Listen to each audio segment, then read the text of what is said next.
Welcome to leader TV. మనం చూసుకుంటే 60 ఏట ఎవరైనా వేరు డెసిషన్స్ తీసుకుంటారు. కానీ ఒకరు మాత్రం వాక్ ఫర్ పీస్ అని ప్రపంచం గురించి ఒక మంచి నినాదంతో ముందుకొచ్చారు. అది ఎవరో కాదు, అసలు ఎందుకు, ఏంటి అనేది ఆయనతోనే తెలుసుకుందాం. సార్ నమస్తే.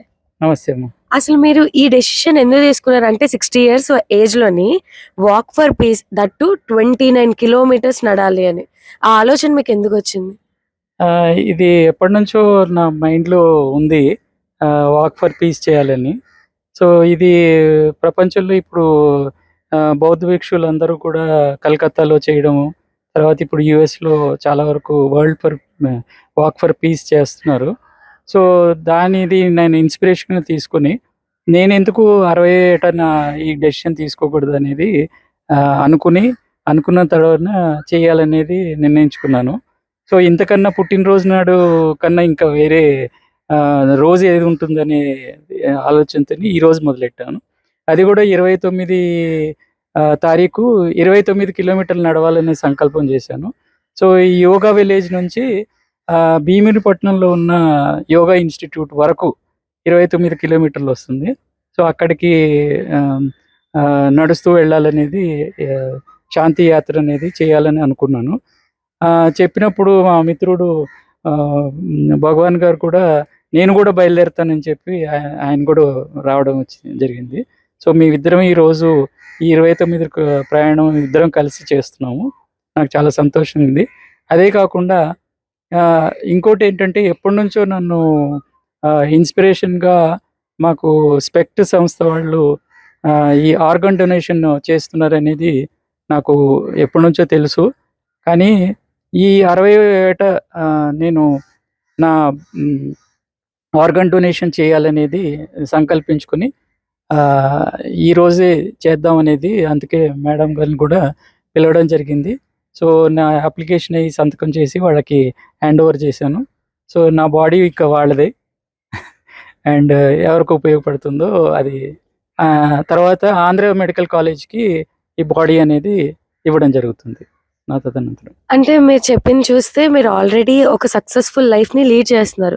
ఇప్పుడు జనాలకి అది చాలా తక్కువైపోయింది. సో, పొద్దున్న లెగమంటే ఎవరు లెగరు, యోగా చేయమంటే ఎవరు చేయరు. సో, అలాంటి వాళ్ళకి మీరు ఏం చెప్పాలనుకుంటున్నారు? ఏంటంటే మనము ఆహ్, ఫస్ట్ మన ఆరోగ్యాన్ని మనం కాపాడుకోవాలి. కాపాడుకున్న తర్వాత మనం ఏదైతే అభివృద్ధిలోకొస్తామో అది మనకే కాకుండా సమాజానికి ఉపయోగపడాలి మనం. సో, ఆహ్, అది ఈ సందర్భంగా నేను మా ఆవిడ రీసెంట్‌గా చనిపోయింది. సో, తను కూడా సోషల్ వర్క్‌లో ఉండేది. అలా మేము కలుసుకున్నాము.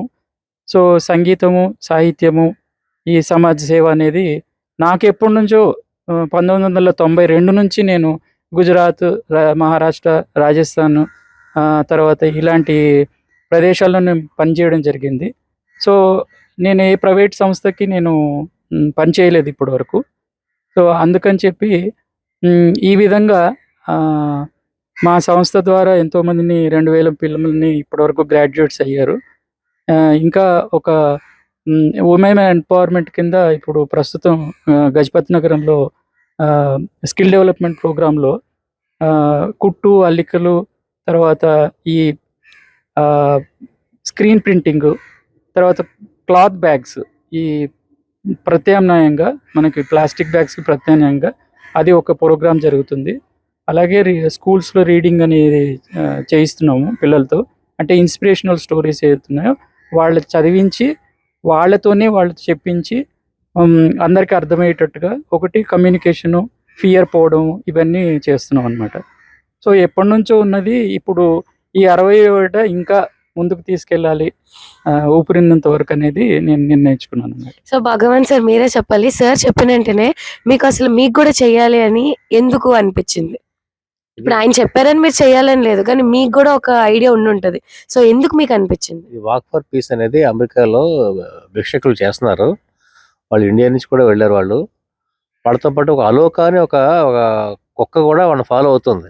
అనేక రాష్ట్రాలు ఫాలో అవుతుంది.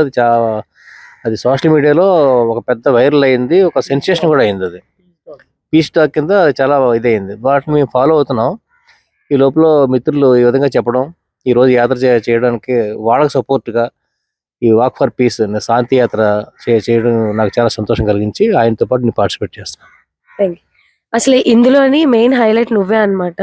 వాళ్ళకంటే ఆల్రెడీ మొత్తం అంతా తెలుసు దేని గురించి చేస్తున్నామని.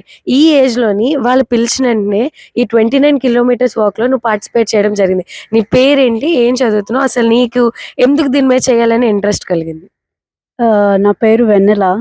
సో ఇందులో కంట్రిబ్యూషన్ నా సైడ్ నుంచి ఉంటే నాకు కొంచెం thought the way I go towards my life and I felt like it side ఈ పాత్లో నుంచి నేను నా జర్నీ స్టార్ట్ చేస్తే ఇంకా ఫ్యూచర్లో ఇలాంటి వేస్లోని ఇలాంటి వాక్స్ అండ్ ఇలాంటి పాత్లో నేను నా సైడ్ నుంచి కాంట్రిబ్యూషన్ ఇస్తాననేసి కోరుకుంటూ this is my start for this. Super.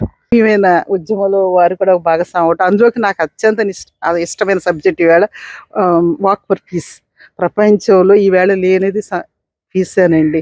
ఇంట్లో, కుటుంబంలో, సమాజంలో ఎక్కడ చూసినా కానీ స్వార్థపరత్వం పెరిగిపోయింది. దేశాల మధ్య యుద్ధాలు, అంతర్యుద్ధాలు అల్లకల్లోలంగా ఉన్న ఈ ప్రపంచంలో మనం బతకటానికి ఈ భూతలం అనుకూలంగా లేని పరిస్థితుల్లో ఈ దేశంలో, ప్రపంచంలో శాంతి కావాలని చెప్పేసి ఈ శాంతి యాత్ర ప్రారంభించున్నది మహోత్కృష్టమైనదండి. వారి నిర్ణయానికి నేను సెల్యూట్ చేస్తున్నాను. ప్రపంచ శాంతి కావాలని కోరుకునే వ్యక్తుల్లో మేము కూడా మొదటి వరుసలో ఉంటాము. ఈ వారి నిర్ణయానికి మేము కూడా పూర్తి మద్దతు తెలియజేస్తూ వారికి హృదయపూర్వకమైన మరొక్కసారి కృతజ్ఞతలు తెలియజేస్తున్నామండి. పుట్టినరోజు శుభాకాంక్షలు. సో చూస్తున్నారు కదా, okay, walk for piece, wow, ప్లెజ్ organ donation. So చూస్తున్నారు కదా, బర్త్డేస్ లో పార్టీస్ చేసుకోవడం ఇంపార్టెంట్ కాదు, ఇలాంటి కొత్త కొత్త ఆలోచనలు, ఇన్నోవేషన్ రావడం అనేది ఇంపార్టెంట్. సార్ మంచి డెసిషన్స్ 2 తీసుకున్నారు మేడం. ఒకటి organ donation, 2 walk for peace. So మీ గురించి చెప్పండి, అసలు వైజాగ్లో ఎప్పుడు స్టార్ట్ చేశారు, స్పెషాలిటీస్ ఏంటి, వీటి గురించి? థ్యాంక్ యూ అమ్మ. నా పేరు గుడూరు సీతామహాలక్ష్మి. నేను రిటైర్డ్ టీచర్ని. నా ప్రవృత్తి అయితే సామాజిక సేవ. సో దాదాపు 2.5 దశాబ్దాల క్రితమే ఇక్కడ మన విశాఖపట్నంలో ఆంధ్ర మెడికల్ కాలేజీకి టోటల్ బాడీ డొనేషన్ అనే ఒక మూమెంట్ తీసుకున్నాం మా Savitribai Phule educational charitable trust తరఫున. అంటే మేము బతికుండగా ఒక బిడ్డను చదివిద్దాం. మనం కనని బిడ్డలు ఈ దేశంలో ప్రేమకు నోసుకోకుండా నిర్లక్ష్యం చేయబడుతున్నారు. తల్లిదండ్రులు లేకపోవచ్చు, సింగిల్ పేరెంట్ అవచ్చు, హోమ్లెస్ చిల్డ్రన్స్ అవ్వచ్చు, బ్రోకెన్ ఫ్యామిలీస్ నుంచి రావచ్చు. ఆ అందమైన వాళ్ళ బాల్యం శిథిలమైపోవడం చూసిన మేము అమ్మ సావిత్రిబాయి పూలే పేరుతో ఈ సేవా కార్యక్రమాలు శ్రీకారం చుట్టాం. కాబట్టి బతుకుండగా ఒక బిడ్డను అడాప్ట్ చేసుకుని చదివిస్తాం. వాళ్ళు ఎంతవరకు చదివితే అంతవరకు. ఇప్పుడు మన 2 తెలుగు రాష్ట్రాల్లో ఒక 600 మంది బిడ్డల్ని ఇప్పటికీ చదివించగలిగాం. అందులో 12 మంది ఎంబీబీఎస్ డాక్టర్లు ఉన్నారు. ఇక రెండవది ఏంటంటే, మరణానంతరం కూడా పిడికడి బూడిదగా ఈ మానవ దేహం మిగిలిపోయే కన్నా 10 మందికి ఉపయోగపడే అవకాశం ఉంది. సో మరణానంతరం కూడా జీవితం ఉందనేది ఒక ఆల్టర్నేట్ కల్చర్ ఈ సొసైటీకి మనం చూపించాలి. క్రిమేషన్ ఒకటే కాదు.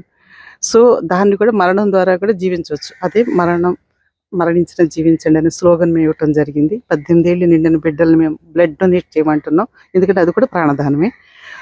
అనుకోకుండా బ్రెయిన్ డెడ్ అయితే అవయవదానం చేయమంటున్నాం. ఒక మనిషి తాను ఒక్కడిగా పుట్టాడు, 8 మందికి ప్రాణం పోసి చనిపోతున్నాడు బ్రెయిన్ డెడ్ కేసులు. ఇక పార్థివ దేహదానంలో నేత్రదానం ఇమిడి ఉంటుంది, అస్థిపంజర దానం ఉంటుంది, స్కిన్ డొనేషన్ ఉంటుంది. అంటే టోటల్ బాడీ డొనేషన్ అంటే అవయవాలు ఇంక్లూడింగ్ నేత్రదానంతో సహా ఉంటాయి అన్నమాట. సో వైద్య విద్యార్థుల జ్ఞాన సముపార్జనకు, రీసెర్చ్ పర్పస్కు, ఆధునిక వైద్య రంగ పరిశోధనలకు మానవ దేహం ఆలవాలం అవుతుంది. సో ఈ మానవ దేహాన్ని, ఇంత ప్రయోజనం ఉన్న ఈ మానవ దేహాన్ని, విలువైన దేహాన్ని మట్టిలో కలిపేయకూడదు అనేది మా ఉద్దేశం. అందుకని ఈ ఉద్యమాన్ని మనం ఇక్కడే ప్రారంభించాం. ఈవేళ 2 తెలుగు రాష్ట్రాల్లో కలిపి ఒక 60,000 మంది టోటల్ బాడీ డోనర్స్ ఇట్లాంటి వారు వచ్చారు. ఇక సాయి పద్మ గారు, నాకు చాలా కాలంగా సాయి పద్మ గారు మాకు ఆత్మీయులు. ఎంతో ఉన్నతమైన సర్వీస్ చేస్తున్న వ్యక్తులు వీరు. అనుకోకుండా మా మిత్రురాలు మాకు దూరం అయ్యారు ఇటీవల. కానీ ఆవిడ ఆశయం మాత్రం చనిపోలేదు. 10 ఏళ్ల క్రితమే వారిద్దరూ నన్ను పిలిచినప్పుడు మేము కూడా మీ పందాలోనే మేము అడుగు వేస్తాము, టోటల్ బాడీ డొనేషన్కి శ్రీకారం చుడతాం అనుకోకుండా ఆమె దూరం అయ్యారు. కానీ ఆ ఆశయం మేరకు, ఆమె స్ఫూర్తి మేరకు మన ప్రజ్ఞానంద గారి ఈ 60వ ఏట తన టోటల్ బాడీ డొనేట్ చేస్తూ ఆంధ్ర మెడికల్ కాలేజీకి ఈరోజు బిల్లు సబ్మిట్ చేశారండి.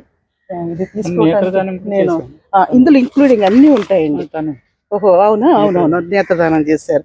సో ఈ టోటల్ బాడీ డొనేషన్ అంటే మనం మరణించిన తర్వాత 6 గంటల లోపల కార్నియా డొనేషన్ ఇంక్లూడ్ అయ్యి ఉంటుంది అనమాట.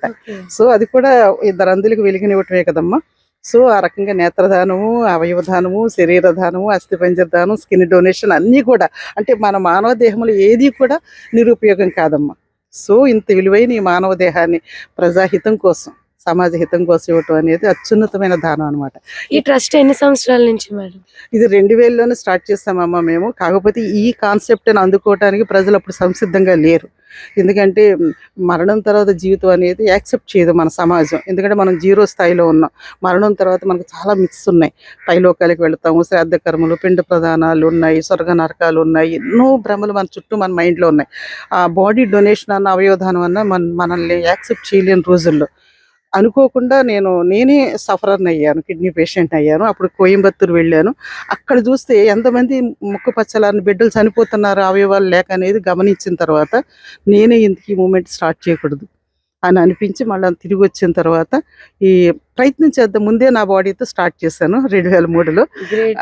అవయవ దానానికి నేను శ్రీకారం చుడితే అప్పుడు మా ఫాదరు ఇంకొక 35 మంది, ఇచ్చాపురం రామచంద్రం గారు, మన విశాఖపట్నం లబ్ధ ప్రతిష్ఠలైన అవసరాలు రామకృష్ణారావు గారు, తొమ్మల వేణుగోపాలరావు గారు, కృష్ణాబాయి గారు, ఇట్లా ఎంతోమంది రైటర్స్ ముఖ్యంగా ఈ యొక్క ఉద్యమానికి చేయూతనిచ్చారండి. యాక్చువల్ గా ఇంకా లీడర్ తరపు నుంచి కూడా చాలా మంది దీనిలో పార్టిసిపేట్ చేయడానికి మేము మా వంతు ట్రై ఖచ్చితంగా చేస్తాము. ఇలాంటి మరెన్నో వీడియోకి మీరు చూస్తూనే ఉండండి లీడర్ వరల్డ్ న్యూస్. నేను మీ ప్రౌలిక.